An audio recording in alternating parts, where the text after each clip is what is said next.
Maintenant, nous allons, merci Sophie, attention aux marches, accueillir Madame Renaud Bassot, Odile Renaud Bassot, directeur général du Trésor, une administration importante. Je crois qu'il y a 500 000 personnes qui dépendent de vous, quelque chose comme ça. Hein? Non. Il y a la douane en tout cas. Hein? Voilà. Et le président Patrick Pouyanné de Total, comme je disais tout à l'heure, le 3e groupe pétrolier mondial. Comment ça va? Bonjour. Merci. Alors Michel, tu viens à côté de moi, tu te mets là-bas, tous les deux. Je rends hommage à l'UIFR qui a été le soutien de cet événement. European Institute of Financial Regulation. Michel Cogent. Nous allons procéder pour la conclusion. Madame Abadlaye, vous voulez monter aussi avec nous? Pourquoi pas? Voilà. Et une place là-bas. Pour la conclusion, il y aura une présentation de 10 minutes, si vous permettez, ou un peu plus. Madame Renaud Bassot, honneur à la directrice générale du Trésor, et après Patrick Pouyanné, s'il veut bien. Et puis, je vous poserai seulement 2 questions pour aller au-delà de ce qu'on connaît aujourd'hui, pour être audacieux dans l'avenir de la participation et de l'utilisation de l'épargne salariale, si vous le permettez. Madame Odile Renaud Bassot, je vous passe la parole. Merci beaucoup, Monsieur le Président. Mesdames, Messieurs, je suis très honorée d'être parmi vous ce soir aux côtés de Patrick Pouyanné et de Marianne Barbalayani pour conclure vos échanges et vous dire que pour le gouvernement, le sujet de l'actionnariat salarié et de l'épargne salariale et de tout autre instrument susceptible de permettre un meilleur partage de la valeur créée entre l'entreprise et les salariés est un sujet de grande importance.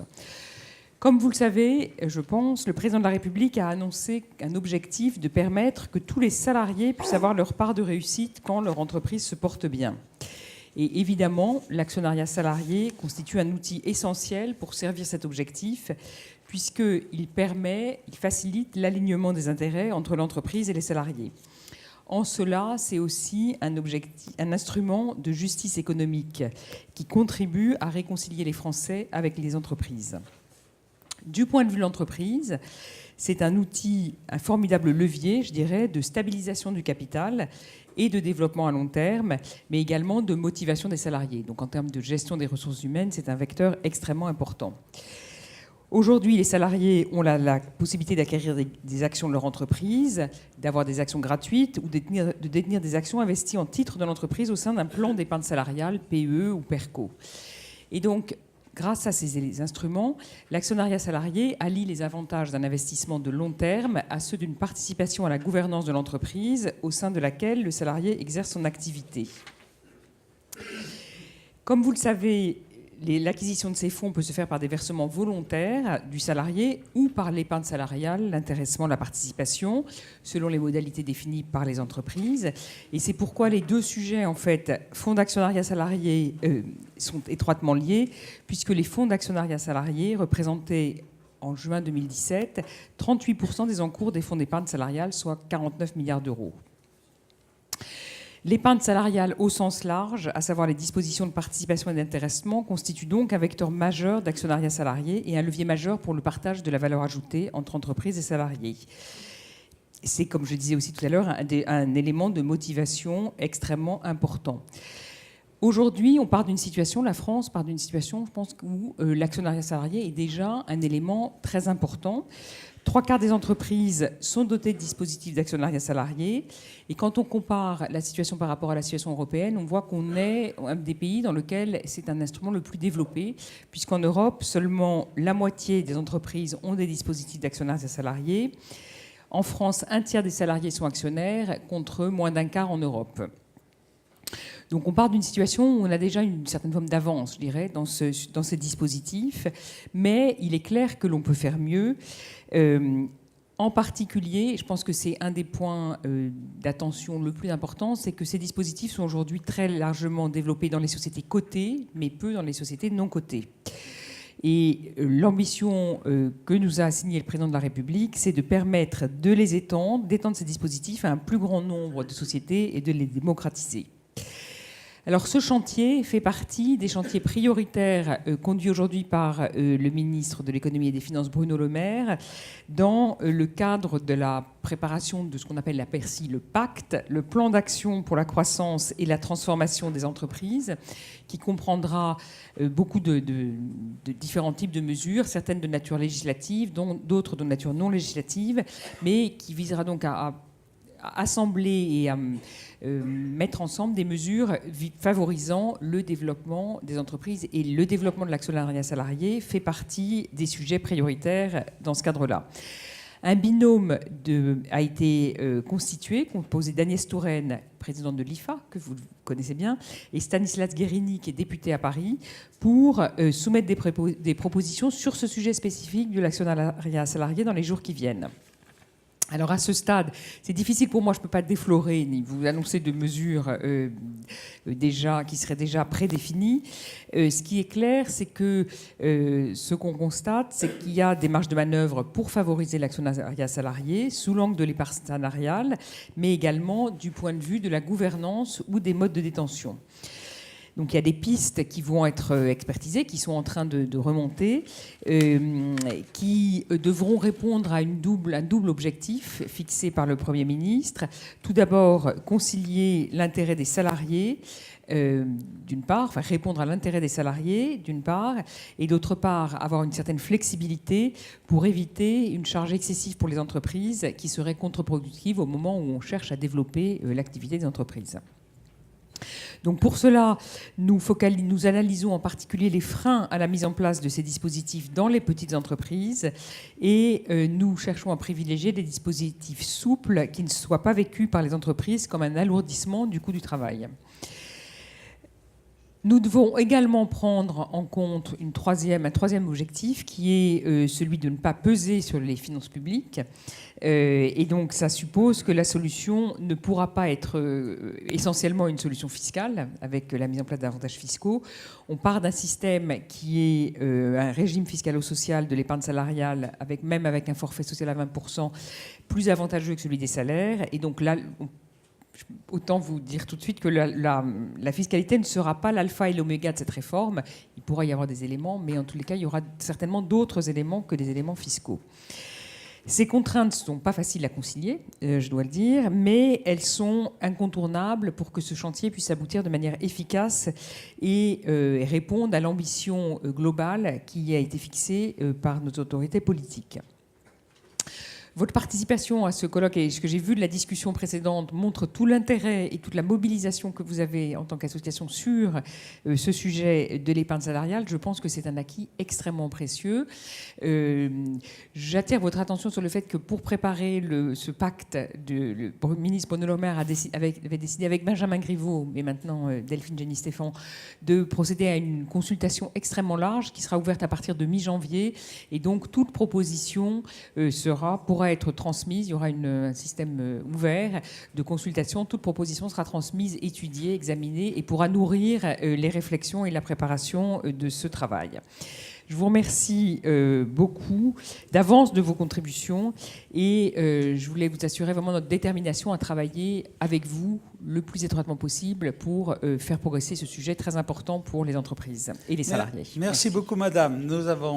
Nous répondrons à votre invitation et nous ferons des propositions vers la mi-décembre, mais les enjeux sont tellement importants et nous souhaitons de travailler dur pour préparer l'avenir. Je passe la parole au président Patrick Pouyanné. Bien, bonsoir à tous pour cette manifestation. Bonsoir, merci Monsieur Massier de votre invitation. J'ai pu voir le nombre de mails que j'ai reçus de votre part qui prouvent que vous êtes totalement investi dans la préparation de cette assemblée et donc je me devais d'y être. Je me devais d'y être d'autant plus que c'est le 30e anniversaire de l'association des actionnaires salariés en salarié total. Donc c'est une belle occasion pour moi de vous faire part de mes convictions sur ce sujet. En effet, je pense, comme vous l'avez dit, Madame la directrice du Trésor, que lorsqu'on parle du débat entre rémunération du capital, rémunération du travail, et Dieu sait que parfois on entend des phrases surprenantes, je pense que l'actionnariat salarié est la meilleure réponse qui soit, parce que c'est celle qui aligne les intérêts profonds de ceux que sont les actionnaires et les salariés. Alors bien sûr, dans une entreprise n'est pas faite que pour les actionnaires, loin de ça. Les salariés sont une catégorie, la première catégorie des parties prenantes. Ils le sont parce qu'ils reçoivent un salaire, ils le sont parce que c'est eux qui portent le projet de l'entreprise, ils le sont parce que sans eux, en fait, il n'y aurait pas de valeur créée, soyons clairs. Mais le fait qu'en plus, ils s'en soient actionnaires et qu'ils en aient les dividendes, pour le cas au sens propre, au sens figuré, me paraît la meilleure façon de répondre à ce débat. Notre groupe, de ce point de vue-là, mène des politiques ambitieuses. Alors on est peu classé parce que souvent on regarde l'actionnariat salarié en pourcentage du capital. On est le 11e en pourcentage, mais naturellement, vu la capitalisation du groupe Total, qui fait plus de 120 milliards d'euros, en fait, c'est peu connu, mais nous sommes, avec plus de 6 milliards d'euros, le premier groupe français en valeur et le premier groupe européen en termes de valeur investie par les salariés et anciens salariés dans le groupe. Ce sont plus de 110 000 salariés et anciens salariés qui sont actionnaires de ce groupe et plus de 60 000 salariés actuels du groupe qui sont salariés. Ça fait plus de 60% d'entreprises. Donc pour une entreprise mondiale, c'est un résultat important et qui montre bien, et qui est d'ailleurs accompagné de l'histoire du groupe. Alors en fait, dans ce genre ça m'a permis de me replonger un peu dans l'histoire de l'actionnariat salarié. Alors, comme toujours, c'est outre-Quiévrain, c'est à l'étranger qu'on avait les premiers actionnaires salariés. C'était en Belgique, Petrofina, 1955. Ça remonte à lointain. En France, ça remonte plutôt à la période de privatisation. En fait, c'est 92-94 où il y a émergence des actionnaires salariés. Mais ça rejoint en fait quelque chose de profond. C'est qu'en fait, l'émergence de l'actionnariat chez Elf, puis chez Total, puis dans le groupe réuni, a accompagné une profonde mutation de ces groupes qui sortaient d'entreprises nationales pour aller vers des entreprises privées, un des plus grands groupes mondiaux privés aujourd'hui. Et je fais un lien fort entre l'évolution de la culture interne et le fait que l'actionnariat salarié a accompagné cette mutation, avec, il faut bien le voir, des taux d'adhésion, je dirais, au programme notamment d'actionnariat salarié, qui étaient faits tous les 2 ou 3 ans, qui sont forts. Ils étaient de près de 40% des salariés participer aux augmentations de capital qui leur étaient réservées dans les années 2004, 2002, 2004, 2006. Avec la crise en 2008, on a vu sur 8, 11, 13 une baisse qui était à 30%. Finalement, je suis assez fier, puisque vous avez dit qu'il fallait des leaders. Depuis, malgré la crise pétrolière, 2015-2017, on est remonté à 40% de participation, ce qui prouve quand même une crise pétrolière, des résultats qui naturellement ont été en retrait, même si le groupe résiste bien. Et le fait que les salariés et soutenu fortement les dernières augmentations est un vrai encouragement pour la politique suivie, la stratégie suivie, et montre la confiance qu'il y a entre les salariés et nous. Alors d'ailleurs, j'ai amplifié moi-même, en étant PDG du groupe, cette politique, puisque j'ai proposé au conseil d'administration de prendre 2 décisions. La première, c'est de rendre annuelle l'augmentation de capital réservé aux salariés. Pourquoi la rendre annuelle ? Parce que quelque part, c'est un moyen d'abord de lisser le risque, parce que finalement, investir régulièrement, c'est mieux que d'investir tous les 2-3 ans. Ça dépend autrement des cours de l'action. Donc c'est une réponse prise de risque. Et puis c'était quand même, de mon point de vue, un test sur la confiance. Et je peux vous dire que première année l'année dernière, qui venait, il y a eu successivement, on a vu un taux d'adhésion qui était quasi équivalent, voire même un peu plus fort. Ce qui prouve encore une fois que même si on réduit sur 1 an la durée du prêt que l'on fait et de l'épargne qui est réduite, l'adhésion est forte. Donc je pense que j'espère que ça va se renouveler en 2018. Puis la deuxième mesure que nous avons prise, c'est d'élargir le champ des distributions des actions de performance, puisque nous avons dorénavant chaque année plus de 10 000 salariés qui reçoivent des actions de performance. Alors bien sûr, il est clair que les dirigeants du groupe en reçoivent plus que les autres, mais on a élargi la base, 10 000 non-dirigeants du groupe, avec un taux de renouvellement de plus de 40%, ce qui nous permet d'avoir distribué des actions de performance. Aujourd'hui, à ce jour, je faisais le bilan depuis que l'instrument existe, c'est-à-dire qu'on doit l'utiliser depuis 2006-2008, près de 35 000 salariés de ce groupe ont reçu des actions de performance.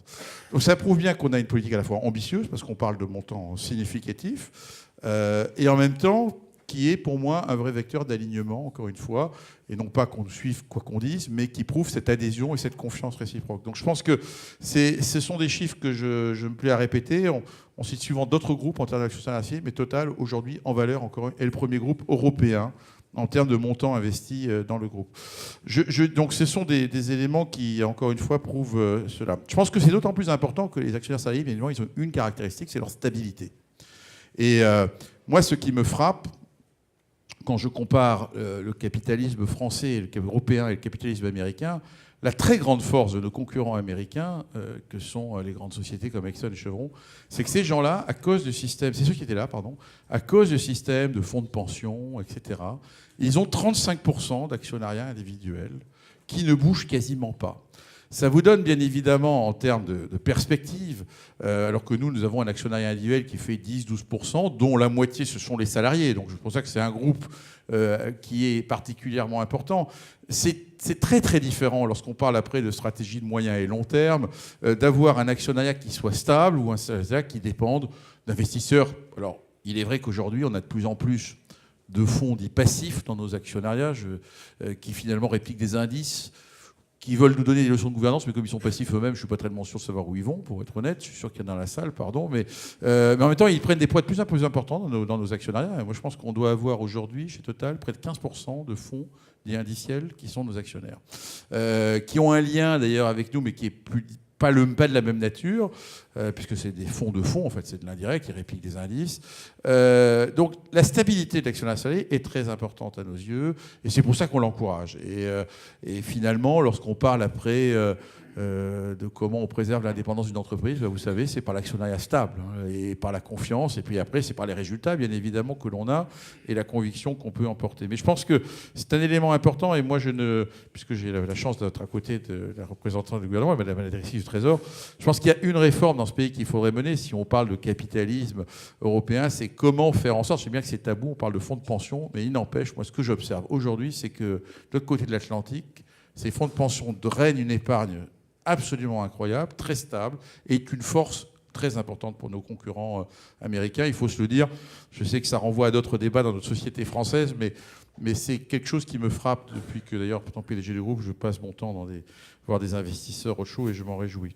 Bon, l'actionnariat salarié, c'est aussi un moyen, en termes de gouvernance, et chez Total comme ailleurs, on a au sein du conseil d'administration un représentant des salariés actionnaires. Alors, on a aussi les salariés actionnaires, on a aussi un représentant des salariés de par les lois votées il y a quelques années. Mais je pense que c'est important d'avoir quelqu'un qui représente les salariés actionnaires, qui d'ailleurs, de ce point de vue-là, émet des opinions qui sont en tant qu'à la fois salarié, mais aussi actionnaire. Et c'est d'ailleurs plus actionnaire que salarié, pour être honnête, quand je l'écoute. Le salarié s'occupant d'exprimer les opinions du salarié, ne vous inquiétez pas. Il est là aussi. Mais je pense que ces voix et la participation des actionnaires salariés à la gouvernance du groupe, dans l'instance du conseil d'administration, est utile. Et si d'ailleurs on me demandait mon avis et qu'est-ce que je devrais élargir comme représentation des salariés, je dirais qu'il faut élargir la représentation des actionnaires salariés parce que leur légitimité en tant que membre d'un conseil d'administration est totalement établie. Il n'y a pas de débat au cours du fait qu'ils sont clairement autour de la table et leur voix doit être prise en compte comme les autres. Voilà, je me réjouis que le gouvernement ait ouvert le chantier. Simplement, je ne peux que dire, je trouve que le système français est relativement bien fait.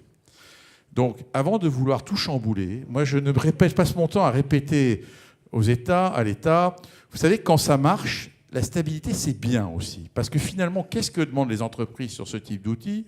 De la vision, de la prévisibilité et pas des changements permanents. Or, la fiscalité de ces outils-là a beaucoup bougé. Il n'y a pas quasiment une année sans qu'elle ne bouge, qui oblige à faire des optimisations. Pas vraiment, parce qu'on n'y arrive plus, mais à adapter en permanence les outils, à faire des calculs compliqués. Nos salariés se demandent parfois la lisibilité des dispositifs est moins claire. Donc moi, j'ai un message que je redirai d'ailleurs à Bruno Le Maire. Écoutez, moi je trouve quand même qu'intéressant participation dans ce pays, ça marche bien. Et d'ailleurs, je me suis livré à l'exercice, j'ai demandé à mes équipes, mais qu'est-ce qu'on pourrait améliorer ? Franchement, ce qu'ils ont trouvé, c'est... Alors, M. Massy a sans doute plein d'idées, mais je peux vous dire, c'est vraiment des choses qui m'ont paru d'un ordre... Donc, mon message, c'est stabilité, Madame la directrice du Trésor. Dites-le au ministre. Alors après, naturellement, je ne vais pas pouvoir empêcher de penser qu'un forfait social à 20%, c'est un peu élevé, quoi. Ça, sinon, je ne fais pas mon travail. Il va remonter. Non, mais je crois que, globalement, c'est bien de chercher... Alors, je pense que la question des entreprises plus petites est une question légitime. Simplement, c'est vrai que de ce point de vue-là, les salariés des grands groupes ont un avantage. Il ne faut pas se le cacher. Nos groupes peuvent financer des politiques d'actionnariat salarié qui coûtent quand même de l'argent, actions de performance, des cotes de 20%. Nous donnons dans le groupe pour les petits salariés, donc quand ils achètent 5 actions, on leur en donne 5 gratuites pour tout ça, pour motiver l'actionnariat salarié des et les salaires les plus bas mondialement, parce qu'il n'y a pas que la France. Mais ça a un coût. Donc je pense que... Et ça... Toute politique qui veut se voir large va se heurter quelque part au fait que chaque entreprise gère l'affaire à l'aune de ses moyens, je dirais, de ses possibilités. Voilà ce que je voulais dire en introduction. Donc, merci de votre invitation. En tout cas, je pense encore une fois, et j'en suis totalement convaincu, que c'est quand on parle d'alignement, enfin de rémunération capital-travail, l'actionnariat salarié et son développement est pour moi la réponse la plus évidente qu'il faut poursuivre et encourager. Merci beaucoup, Monsieur le Président. C'est vrai, on n'a pas fait beaucoup de progrès sur la constitution de fonds de pension à la française. Il y a quelques années qu'on en parle, malgré le fonds de réserve des retraites, etc., qui draine tant d'épargne aux États-Unis. C'est vrai. Ça, c'est quelque chose, il faudra y travailler. Hein. Et peut-être dans le cadre du gouvernement. Hein. Il a dit, le président de la République, à un moment donné, cela. Hein. Ah ben, on va essayer de faire l'aiguillon. Et puis, les salariés, la stabilité. La stabilité. Là, ben, on faisait allusion à la réforme fiscale aussi, hein, je crois, au passage. Hein, je vous permettez, je vous poserai 2 questions maintenant. J'ai une pour M. Pouyanné. Alors là, c'est des idées. Hein.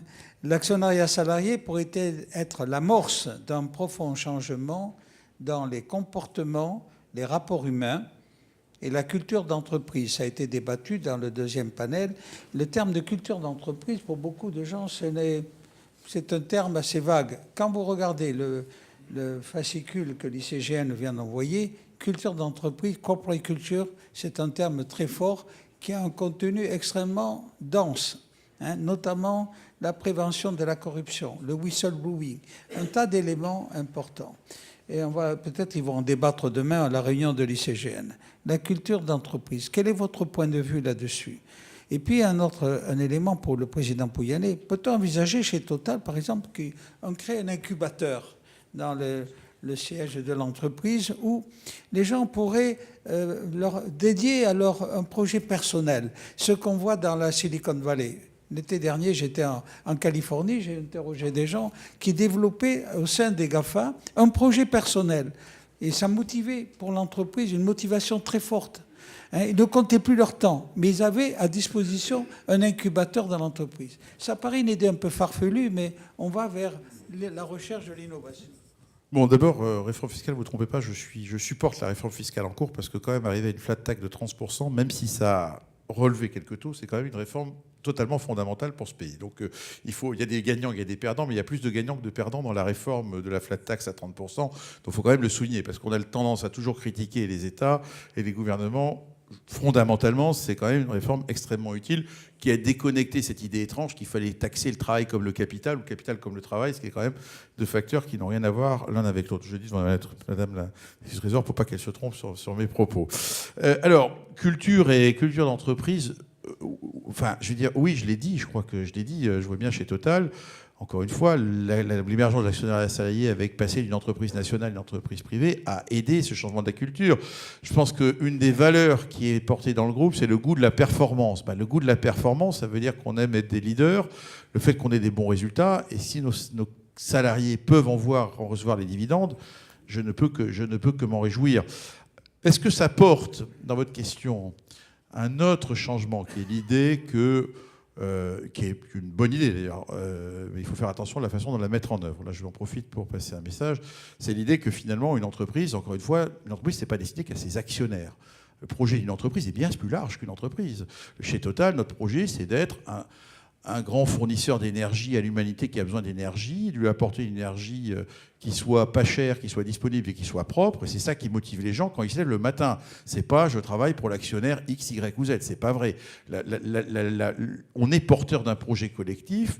C'est pour ça que les gens viennent travailler. C'est ça qui motive l'enfer. On a des parties prenantes qui sont diverses. Les actionnaires en sont une, mais les salariés, les fournisseurs, les États, les collectivités. Enfin, on a beaucoup de salariés. Pour autant, il ne faut pas se tromper. Une entreprise, une société, j'en profite parce que je vois un débat poindre en ce moment qui m'inquiète un peu. L'objet social d'une entreprise, il est clair. Ce qui motive l'entreprise, à la fin, effectivement, sa durabilité, c'est le profit économique. Parce que d'ailleurs, je dis souvent, ce qui est durable, c'est bien de parler de développement durable, mais d'abord, il faut faire des profits pour être durable. Moi, je n'ai pas trouvé d'autre solution. Les activités économiques chez Total qui ne font pas de profit, on les restructure et elles ne sont pas durables.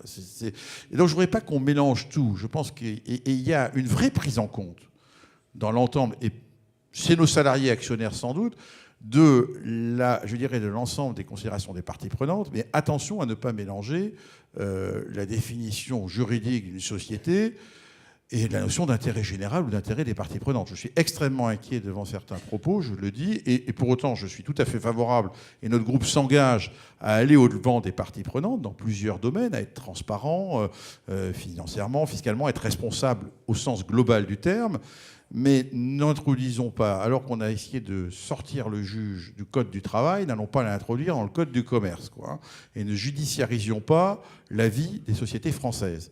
Parce que je vais vous dire, madame, il va y avoir des choses qui vont se passer très rapidement dans ce pays. On va regarder d'autres droits des sociétés si on fait ça en France. Alors, il y a des tentatives régulières du législateur, comme la loi sur le devoir de vigilance, dont on n'a pas encore vu toutes les conséquences, parce que pour l'instant, mais qui ont ouvert, qui font peur à tout le monde, parce qu'on ne sait pas très bien comment répondre à toutes ces obligations, et que je trouve qu'on confond en ce moment, et c'est un peu dommage, parce qu'il y a un vrai mouvement de fond de la part des responsables des groupes, des grands groupes, et des conseils d'administration, je peux le dire. Vous savez, par exemple, chez Total, on a décidé de rebaptiser le comité stratégie et RSE. Et la RSE, il y aura des séances chaque année dédiées spécifiquement à ce thème-là. Donc il y a un vrai mouvement de fond des conseils d'administration et des managements des groupes qui prennent en compte tout cela. Et dans notre pays, on a systématiquement l'impression qu'il y a un mouvement de fond, on va légiférer. Et bien là, je vais vous dire, qu'est-ce qui se passe? On se met à avoir peur et à faire les hérissons, quoi. Parce que, encore une fois, dès qu'on légifère, mandataires sociaux, on commence à prendre des responsabilités et on va commencer à faire peur un peu à tout le monde. Donc moi, je pense qu'il y a de la soft law, ça existe. On la met en place en France. Je sais bien qu'on peut toujours être critiqué parce que la soft law, dès qu'il y a un mouton noir, on pointe le mouton noir. Mais au lieu de regarder les 3% qui ne marchent pas, il faut regarder les 97% qui avitent dans le bon sens. Donc j'entends, je vois des voix. Je pense qu'on est en train de faire en sorte que le patronat français ne s'exprime que d'une seule voix pour éviter qu'on nous dise mais il y a toujours un patron qui dit différemment des autres. On est en train de s'en occuper entre nous et de s'expliquer tous ensemble.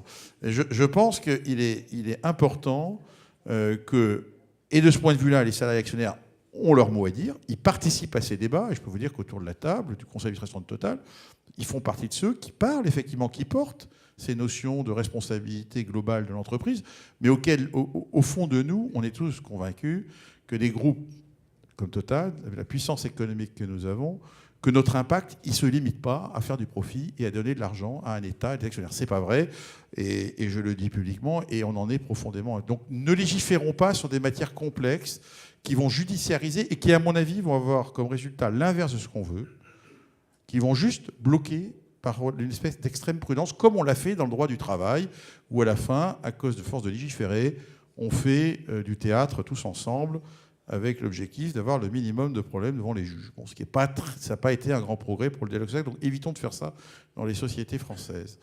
La deuxième question, les GAFA. Donc il y a un incubateur chez Total, je n'ai pas totalement fait le lien entre actionnariat salarié et incubateur. Il y a un mouvement d'innovation. Je pense qu'on participe à des incubateurs de start-up. Alors il y a un débat d'ailleurs qui n'est pas simple dans votre idée, qui est comment on fait pour rémunérer un salarié qui a une idée géniale, qui monte sa start-up en interne, alors qu'il est salarié de l'entreprise. Parce que quand on est salarié de l'entreprise comme Total, on a la sécurité de l'emploi.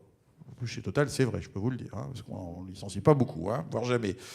Alors donc on part dans une aventure financée par l'entreprise, on est sécure, et puis à la fin, ah oui, mais je veux les dividendes de la start-up qui a marché, et la start-up, elle appartient quelque part au groupe qui l'a fait émerger. C'est très différent de je suis un jeune, je crée ma start-up, je prends des risques, j'emprunte de l'argent, je convainc des investisseurs, et ça ne marche pas tout le temps, et si ça ne marche pas, je me retrouve avec des dettes. Donc oui, et nous sommes favorables, et nous menons, parce que il faut développer en permanence l'idée de l'innovation. C'est fondamental parce que vous savez, c'est ça qui fait que notre groupe sera toujours un leader dans 15 ans. C'est cette capacité à innover, à découvrir. Mais le débat après du partage de la rente est un peu plus compliqué à mes yeux. On ne peut pas vouloir à la fois être sûr et prendre des risques, mais sans qu'ils reviennent à la fin au groupe qui les soutient. Voilà.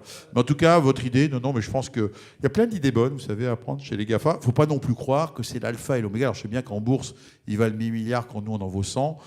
On verra si les 1000 milliards restent toujours 1000 milliards dans quelques années. Je pense qu'il y a des idées intéressantes. mais qui sont aussi liées au fait, pour ce qui me concerne, on va passer pas mal de temps à la Silicon Valley à observer, à des modes, vous savez, qu'on investit dans du soft, c'est quand même moins coûteux qu'on investit dans du hard, de grosses usines lourdes de raffinerie ou de plateformes pétrolières. Les prises de risque ne sont pas les mêmes. Et donc la capacité à gérer cette prise de risque, collectivement ou individuellement, n'est pas non plus la même. Et ça c'est pour ça qu'on ne peut pas te faire. Mais enfin, je retiens votre idée. Vous avez toujours de bonnes idées, Monsieur Massier. Donc je la garde en tête. Madame Renaud-Bassot, donc c'est pour vous. Mais comment on peut encourager ces changements, ces innovations qui se préparent, et quelles sont les dispositions à la fois comptables et fiscales qu'il faudrait réfléchir? Alors, tout d'abord, j'ai bien noté ce que disait M. Pouyanné, et je pense que c'est effectivement très important sur la stabilité, parce que c'est vrai que on a une propension française à vouloir changer tout le temps les régimes ou à vouloir renouveler, prendre des initiatives, etc. Et je pense que en la matière, comme je disais, on a quand même un système qui fonctionne, et comme le confirmait le président de Total, un système qui fonctionne assez bien et sur lequel il faut sans doute perfectionner certains éléments sur certains types d'entreprises, etc., mais assurer une stabilité. Je pense qu'il y a une question de lisibilité aussi. Je pense qu'on a quand même un système, dans les peut-être les faiblesses du dispositif, je crois qu'on a un système qui est quand même compliqué à lire, compliqué c'était la fin de la session précédente sur les problèmes de pédagogie et de lisibilité pour les salariés, de ce à quoi ils ont droit, qu'est-ce que ça représente, etc., qui est un problème réel. Et on a le sujet des PME, sur lequel, les entreprises non cotées, sur lequel on peut peut-être trouver des solutions innovantes, de fonds mutualisés, de choses comme ça, sur lequel on est en train de travailler. Donc j'espère que ça ne viendra pas perturber ce qui fonctionne bien, mais que ça sera un plus plutôt. En matière fiscale, je pense que là aussi, il faut de la stabilité. Notre objectif n'est pas de remettre en cause fondamentalement les régimes qui existent. Je pense qu'on pourrait faire plus. On peut toujours. Je comprends qu'on peut toujours demander plus. On est dans un moment où il faut qu'on consolide nos finances publiques. Donc la situation actuelle, il y a quand même des avantages fiscaux qui sont assez nets par rapport à d'autres types de produits, par rapport à ce que je disais tout à l'heure en salaire, donc qui correspondent au fait qu'il y a une vraie incitation pour l'actionnariat salarié. En gros, le coût pour les finances publiques, globalement, c'est 2,7 milliards par an de la niche fiscale et sociale correspondant aux avantages fiscaux. Donc, c'est pas rien. C'est un gros effort de l'État et de la sécurité sociale. Et donc, je pense que voilà, l'objectif est plutôt de préserver ce qui existe que de remettre en cause. On va aussi chercher à voir, et on travaille sur toute la question, comme je disais, des PME et d'utiliser l'actionnariat salarié pour faciliter la reprise d'entreprise, qui va être un des sujets de PME très importants. On arrive à des moments où il y a des grands départ, enfin, des personnes qui arrivent en fin de carrière, patron d'entreprise, etc. On a un vrai sujet de reprise d'entreprise, de transmission. Et donc, on a un cadre qui existe aujourd'hui qui est assez rigide, le FCPE reprise. On travaille sur comment flexibiliser ça et le rendre un outil plus utile et plus efficace pour faciliter la reprise d'entreprise. Voilà. Cette notion de transmission d'entreprise, de succession d'un fondateur et de reprise d'entreprise, et puis l'exemple qu'a donné tout à l'heure Nicolas Jachier chez GIS, la montée en capital, la notion de partenariat, c'était tout à fait novateur pour nous, et vous le connaissez bien. Et puis aussi ce qu'a fait Orange. M. de Ronchen s'est exprimé, il y avait des choses, des fonds d'innovation, de financement d'innovation chez Orange. Bien sûr, on nous recommande la prudence, la stabilité, mais il y a des percées, particulièrement c'est ce qu'a lancé Orange. Donc, on voit qu'il y a une mutation profonde qui s'opère. Bon, il faut être avancé prudemment, mais il faut aussi être audacieux parce que beaucoup d'entreprises sont menacées, peuvent disparaître très rapidement dans les 2 prochaines années, dans le choc de ces 3e et 4e révolutions industrielles qui se télescopent. Est-ce que vous avez une recommandation à nous faire, Madame Renaud-Bassot, indépendamment de ce qu'on a pu avancer dans les questions, l'innovation, mais comment on peut faire aller au-delà dans le rôle de l'actionnariat salarié, le rôle de l'épargne salariale qui représente 120 ou 130 milliards actuellement? un de votre rôle très important, vous disiez tout à l'heure que sur la pédagogie, la formation, etc., je pense qu'un de votre rôles importants en tant qu'association représentant les actionnaires salariés, c'est justement de montrer l'intérêt que ça a sous tous les angles, parce que je pense que c'est une des beautés de ce type d'instrument, c'est que c'est à la fois un facteur comme vous disiez, un facteur de stabilisation du capital, et donc c'est important pour la stabilité des entreprises, des stratégies, servir de point fondamental, de point d'ancrage pour des stratégies de long terme. C'est aussi une façon de gérer la ressource humaine dans l'entreprise. Et donc, c'est de montrer la diversité et l'apport à différents niveaux de ce type d'instrument. Et je pense que c'est dans votre rôle fondamental. Après, l'autre recommandation que je peux vous faire, c'est de nous faire des propositions aussi précises et aussi opérationnelles que possible. Replacer l'homme au centre des préoccupations de l'entreprise. Je me retourne vers le président, M. Pouyanné. Je ne savais pas qu'il y avait un comité stratégique RSE ou GES. Ça m'intéresse beaucoup, ça. On va écrire un article là-dessus. Qui c'est qui va l'écrire? Un de vos collaborateurs. Charles. Bon, on va faire travailler Charles parce que Édouard Dubois, qui est là-bas de BlackRock, il a fait un très bon papier là-dessus. GES et Larry Fink, dans sa dernière lettre au PDG des sociétés dans lesquelles il a investi pour le compte de ses clients et que vous avez dû recevoir, il a mis GES au centre des préoccupations et culture d'entreprise. Non, mais je reçois des courriers de mes actionnaires et je réponds. J'ai répondu à Larry Fink, que j'ai rencontré 2-3 fois, quand j'ai l'occasion. Et vous savez, cette lettre d'ailleurs est intéressante parce qu'elle me dit de faire bien mon travail, c'est-à-dire à la fois de penser long terme et d'avoir des excellents résultats à court terme. C'est ce que je répète à tous mes salariés tous les jours, vous savez. Mais il a raison d'ailleurs, parce que finalement on peut penser long terme que si on achète notre liberté à court terme par l'excellence de nos résultats. Après, bien évidemment, je pense qu'encore une fois... Non, mais il y a une évolution, je l'ai dit tout à l'heure, encore une fois, nos groupes, la mondialisation... Et un groupe comme Total est un des vainqueurs de cette mondialisation. On en tire parti. À créer des groupes privés qui ont une puissance économique forte. Et donc la relation entre nous et les sociétés, entre nous les États, a profondément évolué. Et je pense qu'on a vu à un moment un mouvement libéral, on voit un mouvement plus régulateur, mais il est important pour nous de prendre conscience de cette puissance et donc de nous interroger sur cette relation avec la société. Et ne pas simplement dire...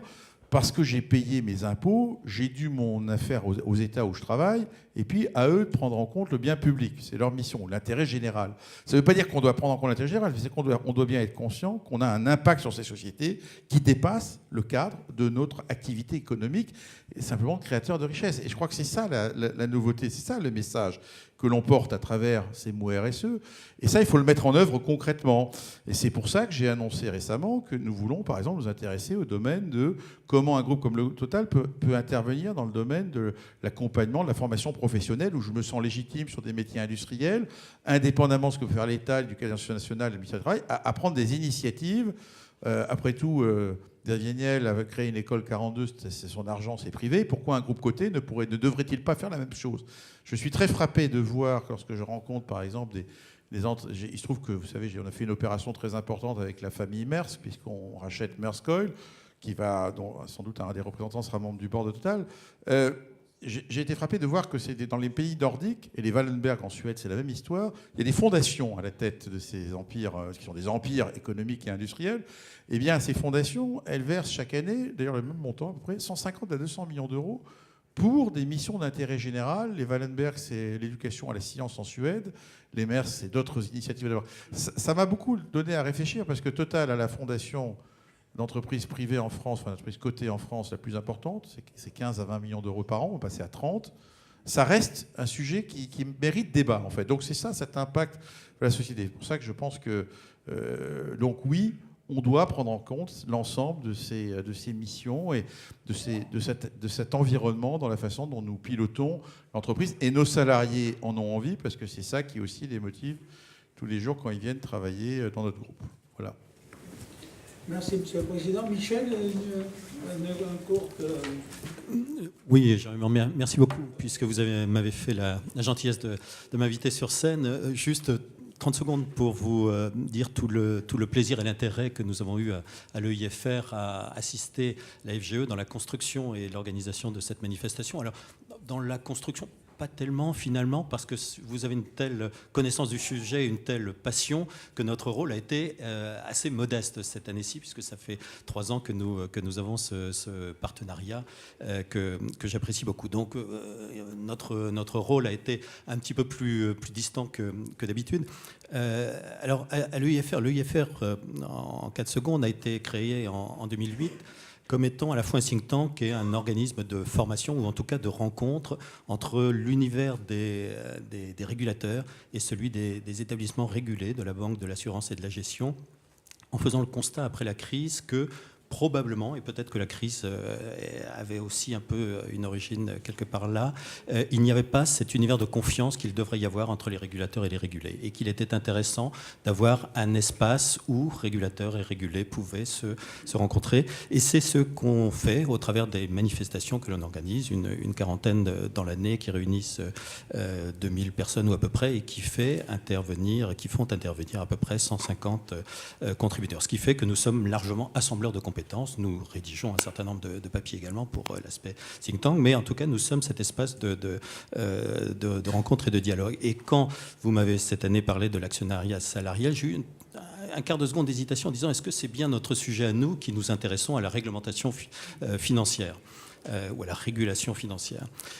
Et immédiatement, oui, bien sûr, parce qu'on est là dans un sujet de financement, on est là dans un sujet de produits financiers aussi, de fonctionnement des marchés financiers, on est là dans une thématique de gouvernance, donc on est tout à fait dans notre logique de réflexion et de pédagogie autour de cela. Et j'ai retenu dans les différentes interventions, et Madame la directrice générale du Trésor insiste à juste titre sur ce point, c'est cet aspect pédagogique. Alors il y a beaucoup à faire communément entre les différentes structures du secteur financier.